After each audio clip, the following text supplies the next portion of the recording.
Alô, olá, alô, vai tudo bem? Bem-vindos a mais um Café com Crime, o podcast onde você pode ser o aficionado por crimes reais que você é, sem julgamentos. Feminicídio. Certeza que você já ouviu falar, mas não basta ouvir, tem que entender e refletir. Então você pode estar pensando, mas Stephanie, o que é feminicídio? Não é qualquer assassinato de mulher. Se um assaltante vem roubar minha bolsa e eu reajo, porque ninguém merece ficar na fila do poupa-tempo para renovar todos os documentos que estão na carteira, né? E aí o ladrão fica puto e atira em mim e eu morro. Isso não é feminicídio. É um latrocínio, que é roubo seguido de homicídio e acabou. O feminicídio é quando o assassinato de uma mulher acontece pelo fato dela ser mulher. É quando um homem mata porque menospreza a condição feminina. É discriminação de gênero, na cara. São casos que envolvem, por exemplo, violência doméstica ou violência sexual. E isso tudo tem a ver com a objetificação da mulher. O assassino pensa assim: vou matar porque ela não quer me dar. Ou vou matar porque ela fez arroz com muito alho e ela não tem esse direito. Enfim, pensa qualquer merda que ele acha que justifica o fato dele poder bater nesse objeto que é a mulher, violar esse objeto que é a mulher, matar esse objeto que é a mulher. O feminicídio é o ápice da objetificação da mulher. Então, quando você olhar para a morte de uma mulher e pensar, se fosse homem, não tinha acontecido isso. É claramente um feminicídio. Essa é a teoria do rolê todo, mas eu quero contar para vocês como isso acontece na prática. E não tem caso melhor para exemplificar o feminicídio do que o caso Cláudia Lessing Rodrigues. Esse caso ficou muito conhecido nos anos 70 por envolver pessoas de poder, pessoas ricas e a morte de uma mulher bonita, que os jornais sensacionalistas amam, né? E claro, por ter outros ingredientes mágicos aí dignos de uma capa de revista de fofoca. Drogas, sexo, e poderia ser rock and roll, mas nesse caso é pedra e rola mesmo. Um corpo jogado numa pedra. E o assassino rola na impunidade desse meu Brasil. Ai, que trocadilho bosta. Mas o assunto é sério, gente. E eu cheguei a uma conclusão. Quando a justiça falha, a vida não falha. A vida cobra. The Life Snake. E eu acho que esse caso trouxe um karma gostoso de ver, daqueles que você levanta e bate palminha no final, sabe? Mas eu tô me empolgando, tô já lá no final do caso, e é melhor, como sempre, começar do começo. Bora? Calma. Eu vou usar aqui da curiosidade de vocês para dizer que no final do episódio tem uma conexão bizarra e inútil com um outro caso que eu já fiz aqui, que é o caso Van Lu. Então fica até o meu tchau, ok? Agora sim, vamos começar do começo. Primeiramente, as fontes. Na verdade, antes das fontes, eu quero agradecer o crimiseiro Fábio Souza, que sugeriu esse caso lá pelo Instagram, o @cafécomcrime. Eu não conhecia. Gente, vocês acreditam? Eu não conhecia. E eu amo receber indicações de casos que eu não conheço, porque eu sinto que são casos novos. Por mais que vocês conheçam, pra mim é novo. Então, Fábio, obrigada, crimiseiro. Aliás, eu achei muito fofo que no inbox que ele me mandou, ele falou: "Oi, café, tudo bem?" E eu amei, porque realmente eu não falo muito meu nome aqui. E eu acho muito legal vocês me chamarem de café, né? Porque café é tudo de bom, café é uma delícia, café todo mundo gosta e eu me sinto amada, ok? Alimentando aqui minha autoestima, eu sei. Mas, pra quem quer saber, ou quem não quer saber, mas eu vou falar mesmo assim, o meu nome é Stephanie, então oi, prazer, tudo bom? E agora é sério, caceta, vamos começar do começo, começando pelas fontes oficiais de onde essa história nasceu. Jornal O Globo, Arquivo N, Revista Veja e a minha melhor amiga, Wikipédia. Então vamos lá, galera. Dia do crime. O crime aconteceu no Rio de Janeiro em 24 de julho de 1977. Mas para entender o que aconteceu naquele dia específico, a gente precisa voltar um dia no tempo. Dia 23 de julho. O palco principal desse caso é o interior do apartamento 302, na rua Desembargador Alfredo Russell, no bairro do Leblon, na zona sul do Rio de Janeiro. E dessa vez eu pesquisei direito, tá? Eu chequei 3 vezes para ter certeza e não errar a zona do Rio de Janeiro. É a zona sul, que é o bairro dos ricos. É isso. Acertei, né, cariocas? Ok. Bom, esse endereço ficava 13 minutinhos andando da praia do Leblon. Então, né? Chique, bem. Já deu para perceber que a gente vai tratar de gente fina, cheia do din-din. Quem morava ali era o Michel Albert Frank, de 26 anos. E, nessa pequena idade, o garoto já era um milionário. Daqueles chiques que tem dupla cidadania. Ele era brasileiro e suíço, mon chéri. Ele era rico pra caralho. Ele era filho do industrial Egon Frank, dono da fábrica de relógios Mondane. Egon Frank. Gente, com esse nome ele podia se camuflar na família do Elon Musk, né? É muito parecido. Eu não consigo parar de pensar no rosto do Elon Musk quando eu falo esse nome. Mas enfim, nada a ver. Voltando aqui, Egon Frank, além de um relojoeiro rico, ele também dava um de produtor de filmes e foi financiador da pornochanchada brasileira, junto do diretor Pedro Carlos Rovai.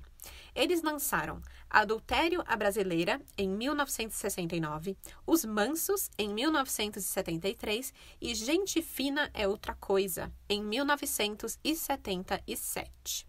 Esse filme tem até a maravilhosa da Marieta Severo, em Alta Classe o Rolê, viu? Falei.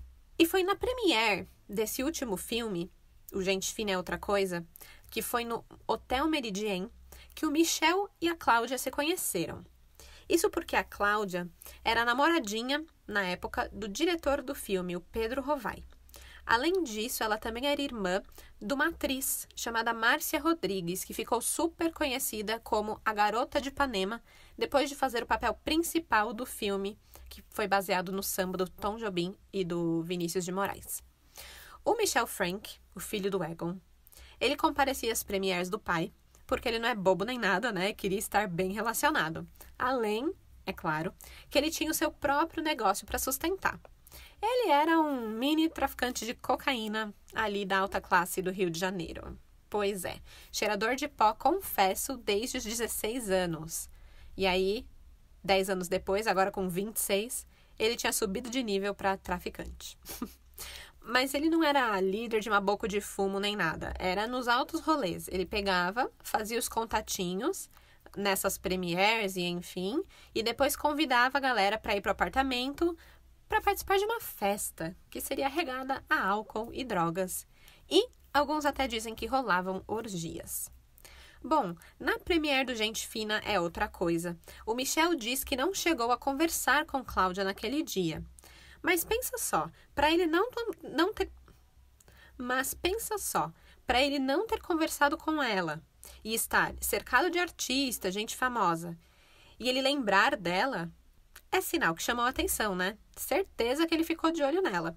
A Cláudia, ela tinha 21 anos de idade, ela era estudante, ela era bonita, inteligente, tinha muita cultura, adorava música, cinema, literatura, enfim, ela chamava atenção, sabe? Por isso eu imagino que o Michel Frank devia estar morrendo de vontade de dar em cima dela, mas ela estava com o diretor, né? Então não pode. Então ele ficou na dele. Mas aí, 3 semanas depois, ele acabou sendo oficialmente apresentado a Cláudia Lessing Rodrigues, porque foi quando Pedro Rovai e a Cláudia foram até o seu apartamento, no Leblon, para uma das festas que ele sempre dava. Então ele tá aí colhendo os frutos dos contatinhos que ele fez na premiere. Aí, beleza, eles se conhecem nesse dia. E aí, chega o dia fatídico. No sábado, dia 23 de julho de 1977, e isso, tô falando de acordo com o relato que o Michel deu pro pai dele, pro Egon, tá? Do que aconteceu. Nesse dia, a Cláudia tinha ligado para ele, perguntando se o Pedro Rovai estava por lá, se ele estava lá na casa de Michel. Nessa época, ela e o Pedro não namoravam. Eles eram tipo um rolinho, contatinho, né? Sabe como é que é? Mas o Pedro Rovai não estava lá na casa de Michel. Ainda assim, e aqui eu provo a minha teoria de que o Michel estava super de olho nela na premiere, o Michel convidou a Cláudia para vir até o seu apartamento.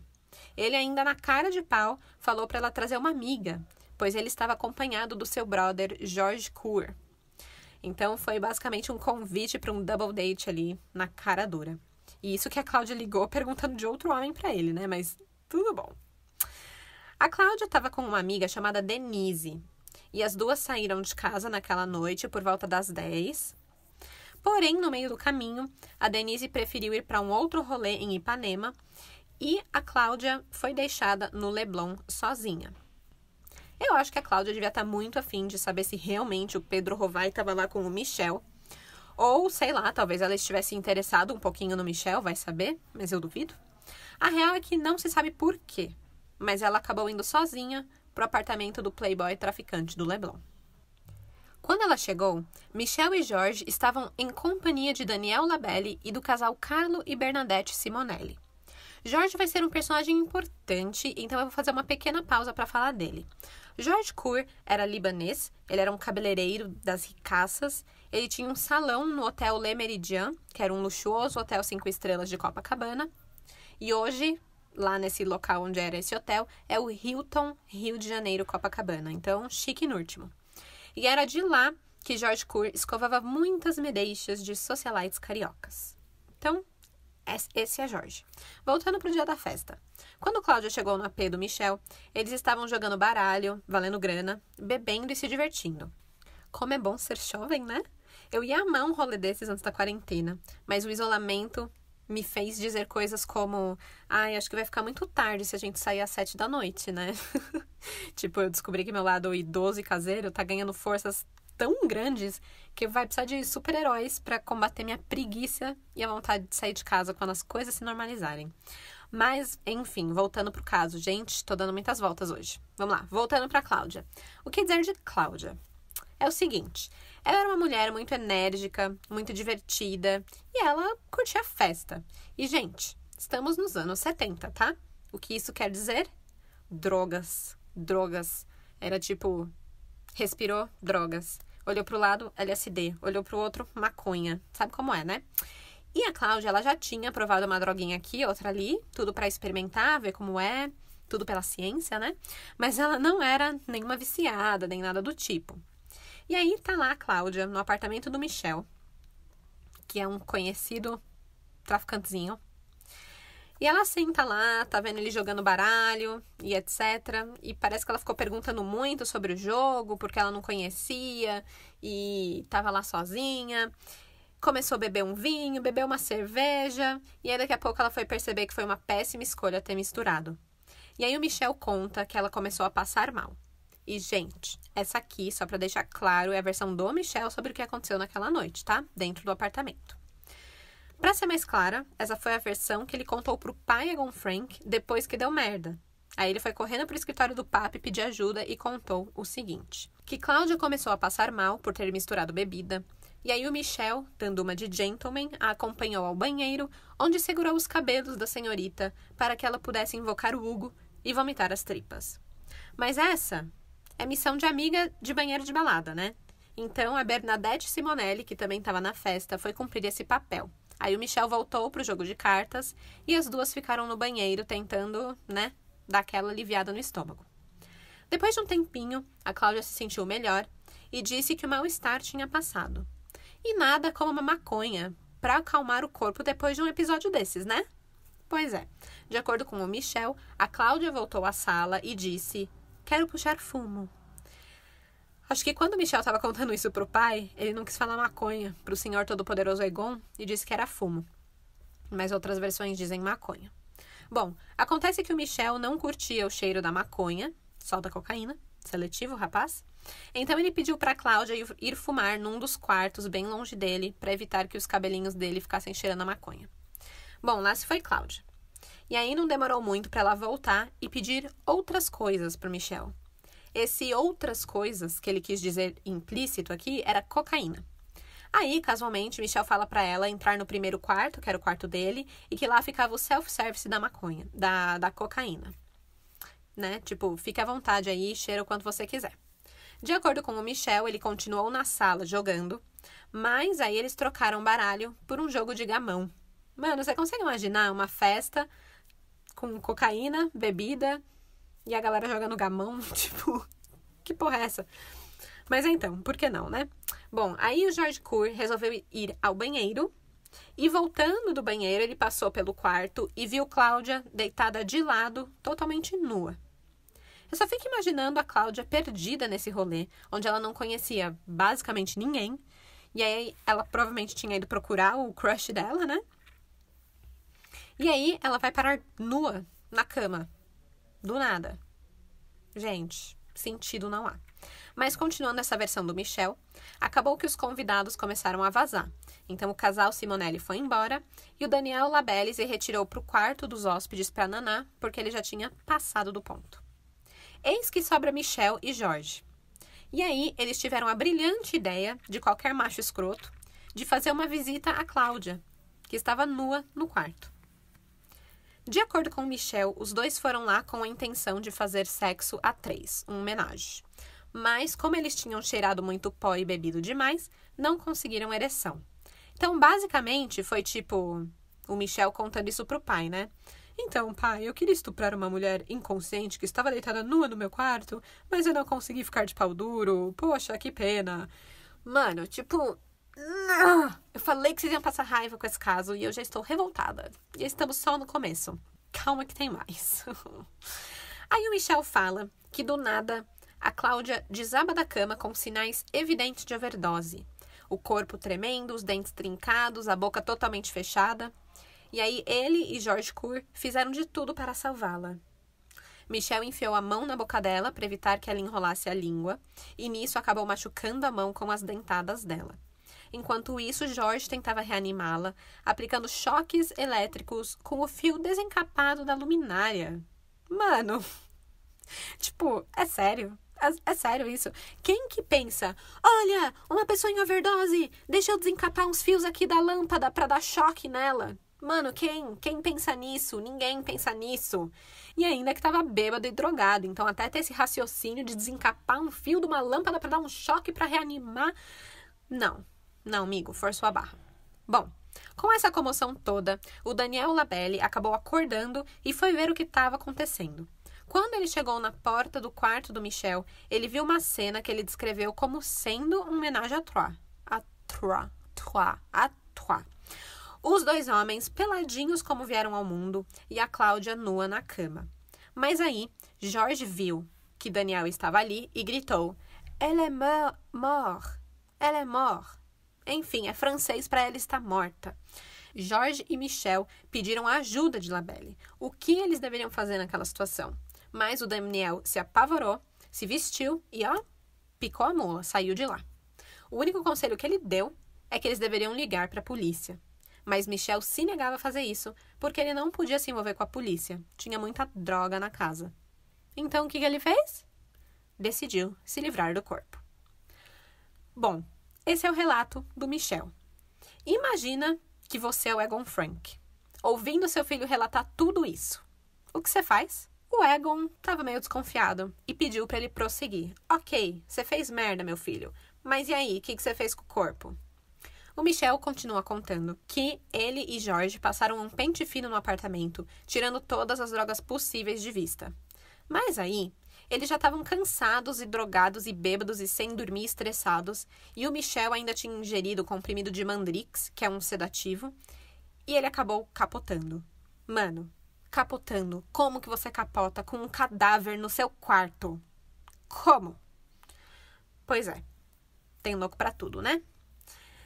Ele só foi acordar por volta da 1h de domingo, dia 24 de julho de 1977. Aí ele acordou, todo pilhado, querendo se livrar do corpo que estava ali na sua frente. O Jorge estava 100% investido no plano retardado do amigo dele. E aí ele começou a sugerir alguns lugares onde eles poderiam se desfazer do corpo. Acontece que o Jorge, ele era pescador nas horas vagas e ele alegou conhecer vários bons locais de onde eles poderiam jogar o corpo no mar. Mas Michel queria ter certeza absoluta que ninguém nunca ia achar o corpo, então ele propôs fazer primeiro uma visita técnica a esses lugares para ver, onde exatamente era, sem o corpo, para descobrir qual era o melhor esconderijo. Então, com todo o sangue frio do mundo, eles ligaram o ar-condicionado do quarto de Michel para o corpo ficar mais geladinho e não feder tão rapidamente. E aí eles pegaram o carro e foram passear na Brasília do Michel. Somente por volta de 10h30 da noite é que eles voltaram. Eles tinham escolhido o lugar perfeito para se desfazer do corpo de Cláudia. Lembrando que aqui já fazem por volta de 24 horas que ela morreu e ficou largada lá no quarto, tá? Eles envolveram o corpo de Cláudia num lençol e a socaram dentro de uma mala. Lá vamos de corpo na mala, hein? Aliás, vocês viram a TikToker que encontrou um corpo na mala perto do mar, né? Na verdade, tinham 2 corpos dentro da mala e ela filmou tudo no TikTok, tipo, ao vivo, encontrando esse corpo. Que tempos, né, pra se estar vivo. É tipo ver o crime do corpo na mala acontecendo live. Os crimezeiros piram. Eu pirei. Bom, voltando. Acontece que Michelle e Jorge não conseguiram colocar o corpo na mala, porque o corpo já estava meio rígido. Então eles pegaram uns cabides de arame, torceram eles e amarraram o corpo em cima da mala com eles. Eles botaram isso na Brasília do Michel e foram em direção ao local que tinham escolhido para se livrar da Cláudia. Acontece que no meio do caminho, eles meio que se perderam e aí ficaram com medo da gasolina acabar e não tinha posto aberto naquele dia nem naquela hora. Então eles acabaram parando no Chapéu dos Pescadores, na Avenida Niemeyer. Para terem certeza de que o corpo jogado iria afundar no mar, eles amarraram o corpo numa bolsa de couro marrom da marca Favo, cheia de pedras para fazer peso. E aí atiraram o corpo de uns 80 metros de altura. Só que o paredão de pedras ali da Avenida Niemeyer para o mar, ele é meio dividido por platôs. Então, o corpo bateu e parou no primeiro platô. Aí, eles desceram e atiraram o corpo de novo mais para baixo. Só que nem dessa vez eles conseguiram afundar o corpo no mar. Mas eles falaram, quer saber? Foda-se, meu irmão, bora. E aí, eles se mandaram de lá o mais rápido possível. Ok, pronto. Agora Egon Frank sabia a versão completa do seu filho Michel sobre o que tinha acontecido com Cláudia Lessin Rodrigues. Mas assim, Egon Frank não era bobo nem nada. Ele confiava desconfiado do filho. Depois de ouvir a história do Michel, ele pediu ao sócio minoritário da Mondane, o João Batista, que checasse com um médico se era possível acontecer o que Michel contava. Aí eles marcaram uma reunião onde estavam presentes os advogados Evaristo de Moraes Filho e Jorge Tavares, e o patologista de Paula. Para o médico de Paula, a história de Michel era sim plausível. Cláudia realmente poderia ter tido morte acidental por overdose e os ferimentos da mão do Michel poderiam ser resultado de atrito com os dentes na tentativa de desenrolar a língua. Então, eles já meio que estavam com o arsenal montado ali para uma possível defesa do Michel, porque, né, eles iam precisar. Mas, por enquanto, eles esperaram para ver o que ia acontecer. E aí, crimezeiros e crimezeiras, o corpo de Cláudia foi encontrado nu na manhã do dia 26 de julho de 1977, lá no Rochedo do Chapéu dos Pescadores, na Niemeyer. A polícia foi chamada, e aí elas pegaram e chamaram os bombeiros, porque a pedra estava tão íngreme e tão coberta de limo que estava meio que impossível de resgatar o corpo sem cordas. E aí, quando eles finalmente conseguiram puxar, viram que dentro daqueles lençóis tinha uma mulher nua, com sinais de espancamento e de violência sexual. No dia seguinte, em 27 de julho de 1977, o corpo é identificado como sendo o de Cláudia Lessin Rodrigues, de 21 anos, moradora de Copacabana. A identificação foi feita pela irmã, a atriz Márcia Rodrigues, que reconheceu um cordão de metal amarelo com um adorno redondo que ela sempre usava e 3 anéis de metal branco que foi encontrado no cadáver. Ela tinha certeza que eles pertenciam a Cláudia. Logo após o reconhecimento oficial da vítima, os policiais do 2º Setor de Investigações da Delegacia de Homicídios foram a Copacabana ouvir a mãe de Cláudia, Dona Maria Doroteia Lessin Rodrigues. Segundo ela, a Cláudia tinha alguns problemas psíquicos e atualmente estava entregue aos cuidados dos analistas. O que eu acho muito engraçado, porque falar que tinha depressão em 1977 era tipo, meu Deus, problemas psíquicos. E ninguém queria falar que fazia terapia, né? Era estar aos cuidados dos analistas. O que acontece é que Cláudia tinha voltado recentemente de um intercâmbio que ela tinha feito nos Estados Unidos, onde ela ficou morando com seu irmão, que estudava cinema lá. E aí ela fez amizades, estava paquerando, e uns dizem que ela se apaixonou. Mas aí o Sr. Hilton, que era o pai dela, a fez voltar para o Brasil no final de 1975. Mas assim, por mais que ela estava com depressão E se tratando, ela não deixava de ser uma garota normal de 21 anos. Ela tinha concluído o curso científico, começou um curso de psicologia, estava de namorico com o Pedro Rovai, essas coisinhas assim. Mas o tempo foi passando e ela foi ficando mais sem condições de estudar, pediu para largar o curso de psicologia e ficava em casa o dia todo. Gostava de ouvir músicas, gostava de ler, mas queria ficar em casa. Ela não queria nem sair para ir tomar um sol na praia. E isso que ela tinha uma vista do mar da janela dela, viu? Mas um hábito que ela tinha era o de sair todas as noites com amigas. Mas ela nunca dizia para onde ela ia e sempre voltava durante a madrugada. Na delegacia, a atriz Márcia Rodrigues disse que a irmã tinha o hábito de sair de casa na sexta-noite e voltava no domingo, e que normalmente ela passava os fins de semana fora do Rio, onde ela ia sempre para Petrópolis com alguns amigos. Mas dessa vez, domingo chegou e ela não voltou para casa. Ela desapareceu. A Delegacia de Homicídios recebeu uma informação de um anônimo que disse ter visto um homem espancando uma mulher que arrancara do interior de uma Brasília de cor vinho nas imediações do Chapéu dos Pescadores. Ela conseguiu fornecer à polícia os algoritmos da placa do automóvel, mas não soube dizer as letras. Com essa informação, a polícia também foi falar com a galera ali da vizinhança da Cláudia. E um vizinho do prédio dela disse que o seu atual namoradinho era um rapaz cabeludo, mal encarado e dono de uma Brasília. Esse rapaz, no caso, era o Pedro Rovai. Então, ele foi logo colocado como um suspeito no caso. Os pais de Cláudia confirmaram que o Pedro ligava para ela com frequência, mas que eles não estavam namorando. O Pedro ele foi interrogado, porém, ele tinha um álibi. E, acima de tudo, o seu carro era uma Brasília branca e não vinho, como diziam as informações que a polícia tinha. Assim que a notícia de Cláudia estava morta atingiu os jornais, a polícia recebeu a pista que a levaria para a porta de Michel. Acontece que um operário chamado Luiz Gonzaga de Oliveira não conseguiu dormir direito na noite do dia 24 para o dia 25 de julho de 1977. Ele estava morando num barco na Avenida Niemeyer, na altura de um local conhecido como Chapéu dos Pescadores. Durante a sua insônia, ele acabou escutando barulho vindo lá de fora. Por uma fresta na parede do seu barraco, ele conseguiu ver uma Brasília estacionada quase em frente de onde ele estava. Tinha um homem no interior e outro homem do lado de fora.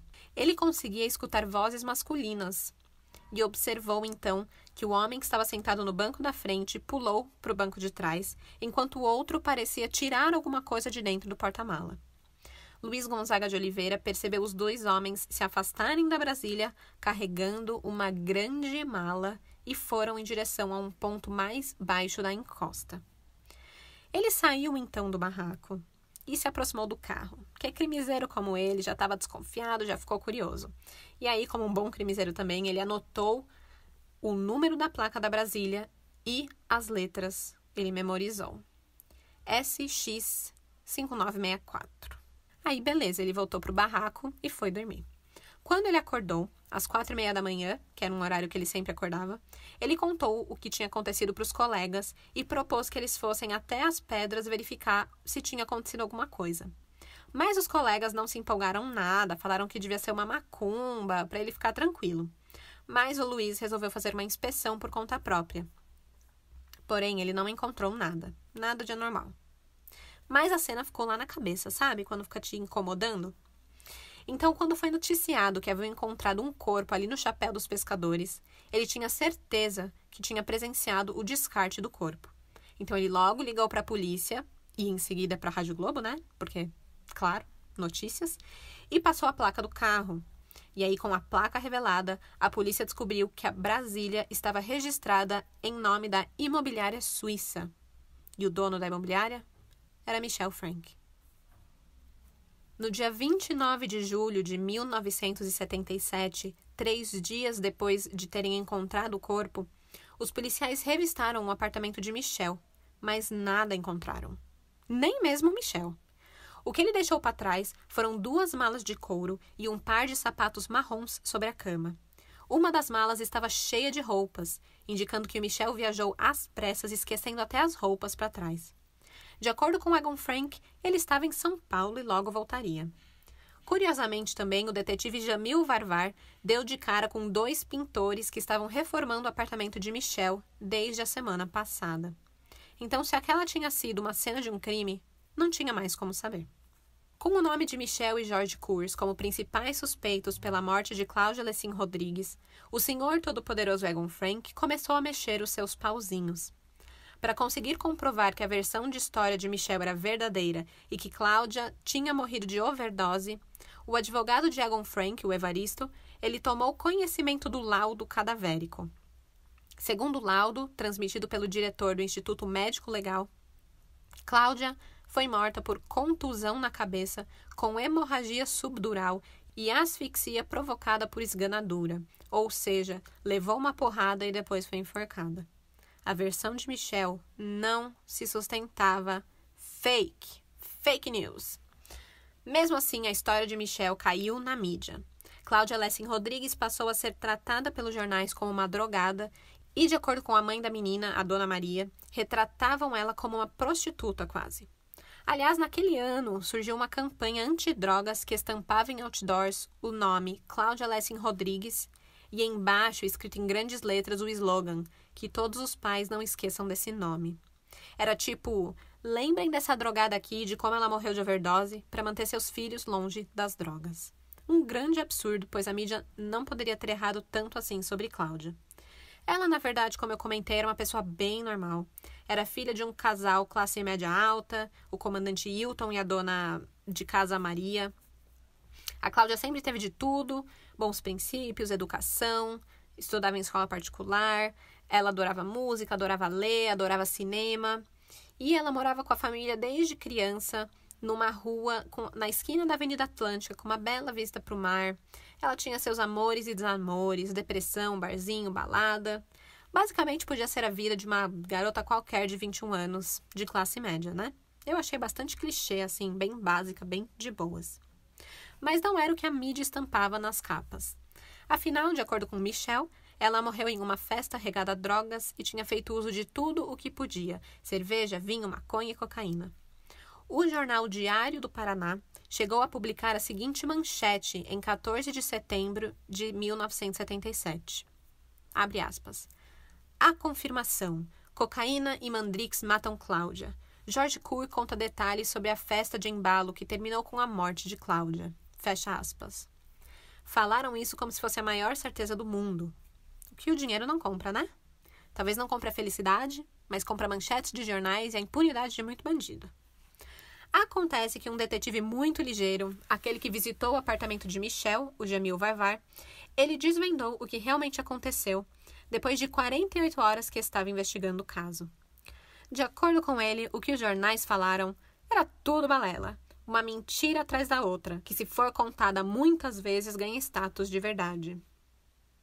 Para ele, Cláudia tinha ido até a casa de Michelle Frank, achando que iria encontrar o seu namoradinho. Acabou dormindo esperando o rapaz até tarde da noite. Não houve festa nenhuma, as luzes se apagaram pouco depois da meia-noite. Pela manhã, ela foi com Michelle e Kurz até a Avenida Niemeyer. Kurz quis mostrar onde pescava e lá, na encosta, os dois tentaram violentá-la.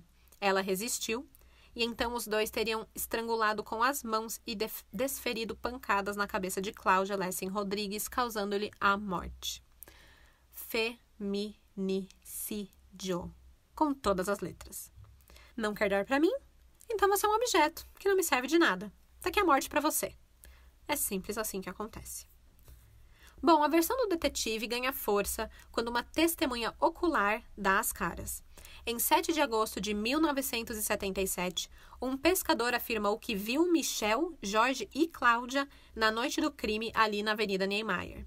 Ele afirma que por volta das 6 da tarde, eles chegaram com a moça e desceram para a Gruta da Imprensa, que fica ali no Chapéu do Pescador. A uns 100 metros, mais ou menos, o homem estava lá, pescando e ficou observando por quase 1 hora. O pescador afirma que 2 homens e uma mulher andavam sobre a mureta de proteção da Avenida Niemeyer na direção do estacionamento.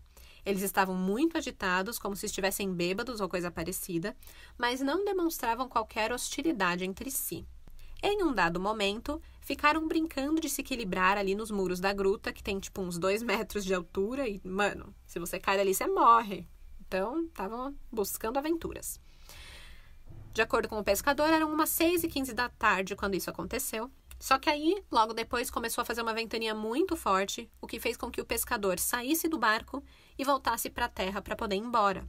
Foi aí, por volta das 7 horas da noite, que ele cruzou com os 2 homens novamente, mas dessa vez eles estavam sozinhos, sem nenhum sinal da moça. Ele achou super esquisito, mas foi para casa. A filha do pescador, alguns dias depois, mostrou o jornal com a foto de Claudia Lessing, onde a notícia afirmava que ela tinha sido morta lá no Chapéu dos Pescadores. Ela mostrou o jornal, pois disse que o pai deveria tomar cuidado durante suas pescarias. Aí o homem já ficou ressabiado, mas não fez nada.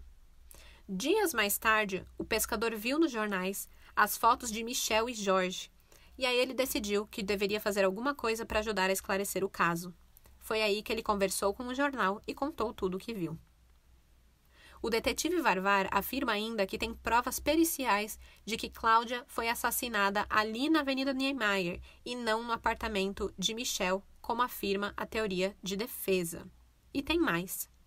Em 4 de setembro, o patologista Domingues de Paula, aquele que o Egon Frank chamou para ajudar a sustentar a versão de overdose do Michelle e tudo mais no começo, sabe? Ele vem a público e desmente a história de Michelle. No laudo cadavérico, consta a presença da violência desmedida. A morte foi por asfixia e contusão na cabeça e também houveram lesões no órgão genital e dilatação do canal anal.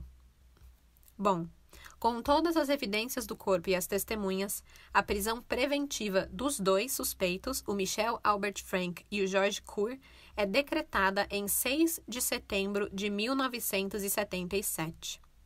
Acontece de acordo com o advogado de Michel, ele teria sido internado numa clínica para viciados em tóxicos, então a polícia não o encontrou. Enquanto isso, Kur estava desaparecido. A partir daqui, ambos são considerados oficialmente foragidos da justiça. E eu acho que Michel levou a sério isso de ser foragido, porque na noite de 6 de setembro, ele, que estava lá em São Paulo, cruzou a fronteira com Foz do Iguaçu, foi ali para o Paraguai ou para a Argentina, fugiu para a Europa e se instalou em Zurique, na Suíça, onde ele tinha dupla cidadania e onde sua mãe morava. Um dia depois, em 7 de setembro, os advogados de Michel e George Cury solicitaram a exumação do cadáver da vítima para provar que a versão contada por Michel era verdadeira. Eles não paravam de insistir que ela tinha morrido de overdose. Então, queriam fazer os exames das vísceras da vítima para provar essa teoria. E que ela teria ficado asfixiada por causa disso, e não porque alguém a estrangulou. A família de Cláudia não se opôs à exumação. Aliás, isso daqui podia ser muito bem uma oportunidade de provar que a filha não fez uso de drogas naquela noite e de limpar o seu nome. A exumação é feita, e o resultado dos exames das vísceras mostra que não havia nada no corpo. Limpo, sem drogas. Porém, o resultado é contestado por alguns, que diziam que já havia passado muito tempo e que não teria como a droga ainda estar no sistema de Cláudia. Depois desse rolê todo, em 14 de setembro de 1977, Cláudia é sepultada pela segunda vez. No dia seguinte, 15 de setembro de 1977, George Kur se entrega voluntariamente para prestar depoimento para a polícia. Sua história meio que confirma a versão do Michel, apesar de terem várias contradições. De todas as mentiras que ele contou para a polícia, a que eu achei mais descarada e idiota foi essa aqui. Bom, de acordo com a versão deles, Daniel Labelle teria encontrado os 2 nus com Cláudia. Lembra disso? E aí perguntaram para ele, mas por que vocês estavam pelados lá no quarto com a mulher? Primeiro, George diz que estava muito calor. Depois ele diz que é porque ele estava indo tomar banho. Tipo, sério, amigo, você vai dar dessas? Super normal, né? Tá rolando uma festinha, você ficar com calor e tirar a roupa na frente de um amigo e uma mulher que você conheceu naquele dia. Tipo, não, moço. E isso se realmente aconteceu o episódio no apartamento, né? Aliás, o Daniel Labelle quase foi acusado também no caso como coautor do crime, mas sem provas ele saiu livre dessa. E os outros amigos que supostamente estariam no apartamento, ninguém quis falar absolutamente nada.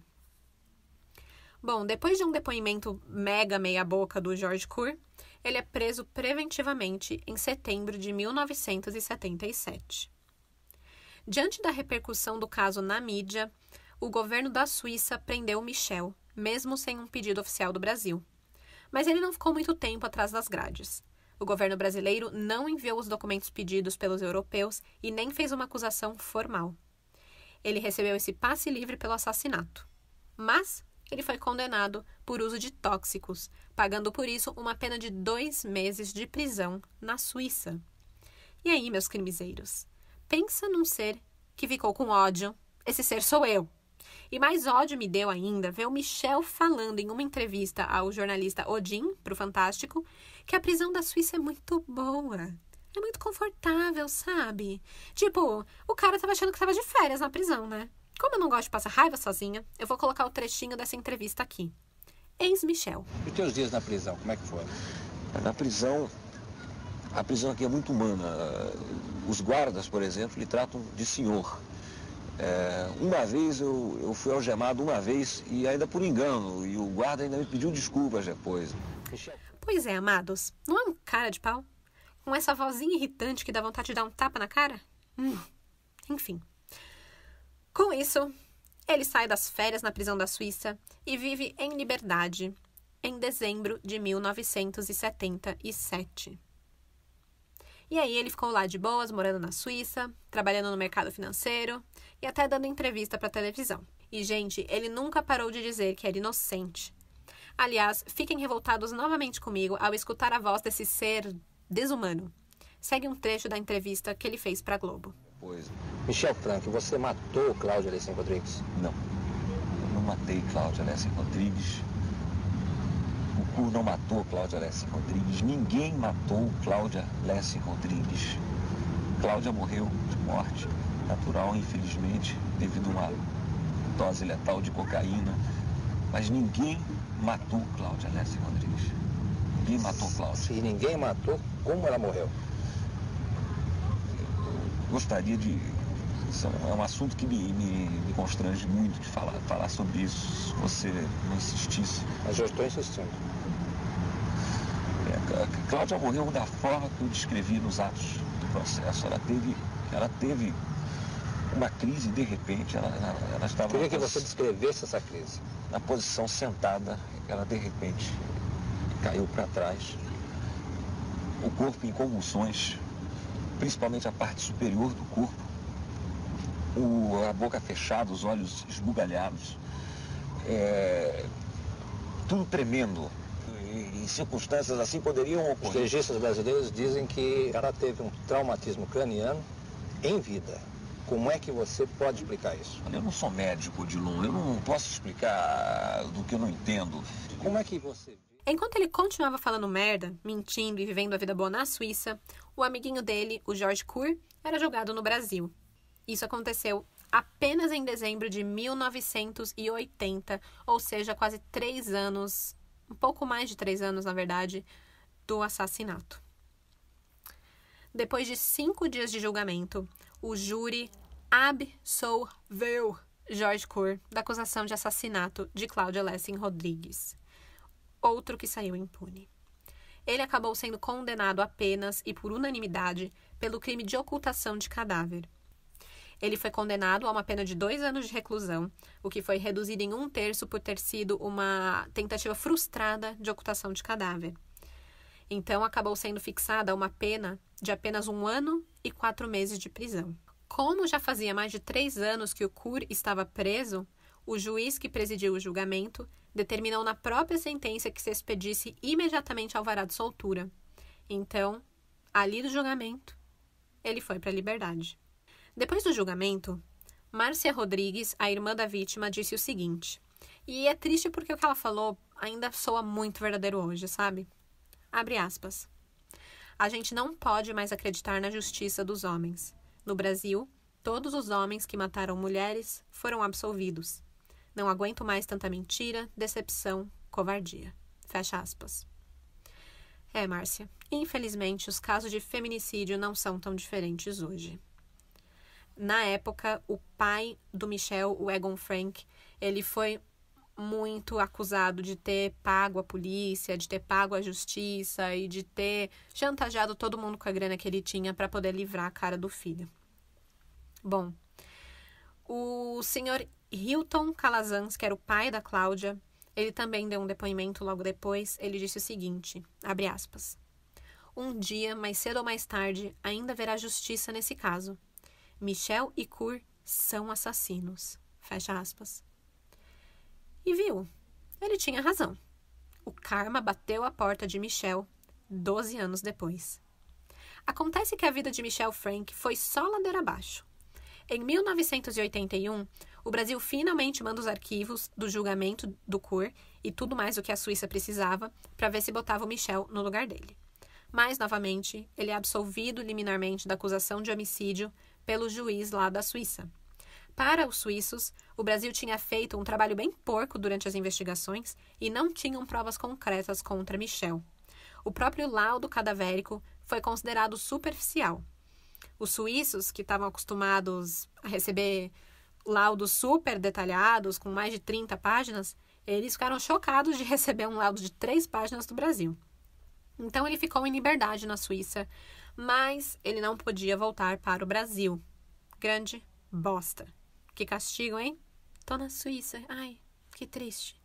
Bom, aí, em 27 de novembro de 1986, o Michel voltou às manchetes, dessa vez por ter sido preso na França, acusado de envolvimento numa conexão de tráfico de entorpecentes franco-suíço-brasileira.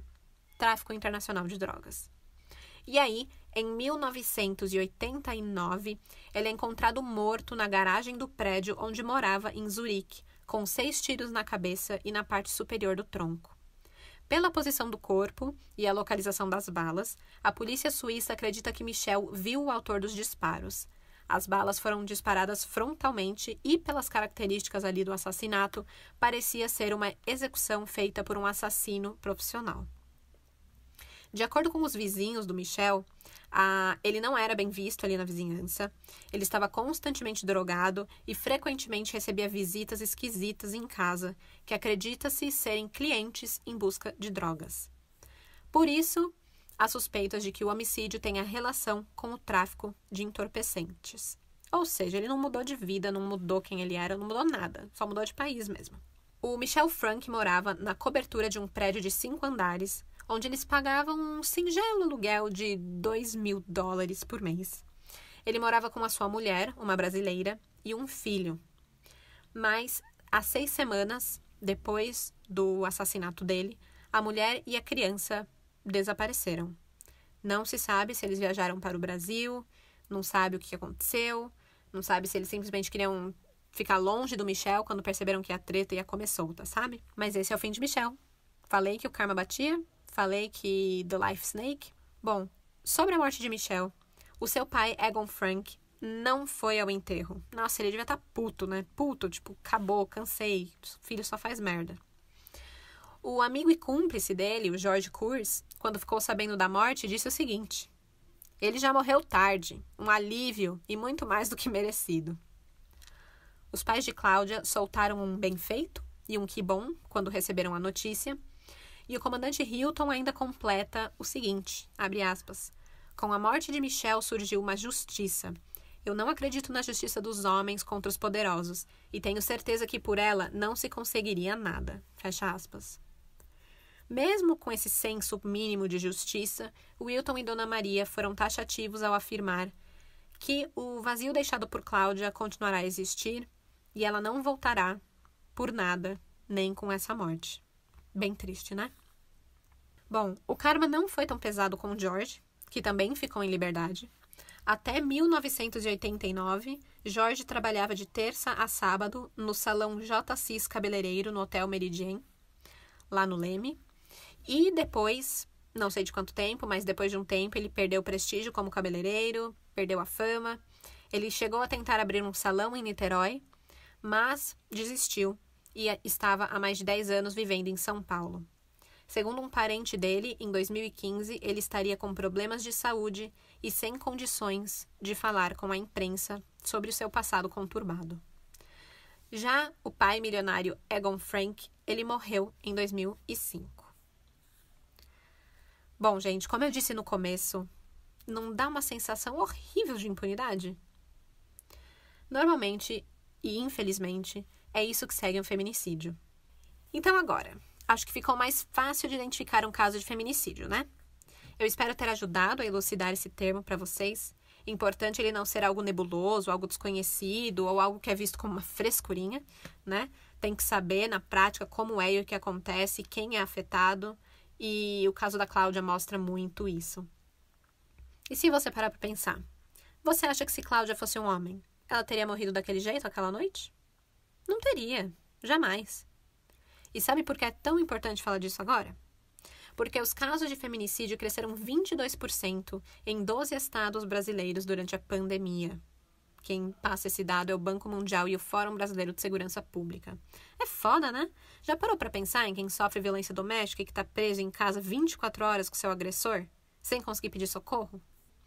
Então, assim, a gente pode frear os casos de feminicídio ao denunciar casos de violência doméstica.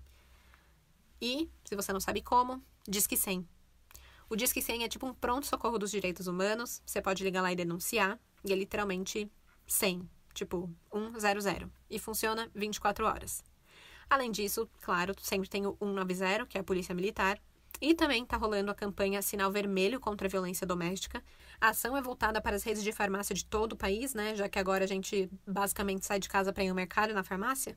Então, o objetivo é incentivar a vítima de violência a desenhar um X na mão e exibir a um atendente farmacêutico, porque assim o balconista já vai entender a mensagem e já vai acionar as autoridades para poder ajudar quem não pode falar sobre isso, quem está sempre em constante contato com o seu agressor, né? É um momento de conscientização. Por isso que eu achei legal trazer esse caso agora. Mas, para terminar um pouco mais para cima, good vibes, né? Eu prometi no começo que eu ia fazer uma conexão desse caso com outro caso que eu já comentei aqui no podcast. E o momento chegou! Para fechar, vou deixar uma curiosidade inútil aqui para vocês. O Pedro Rovai, que era o rolo da Cláudia na época do crime, ele foi produtor do filme Beijo na Boca.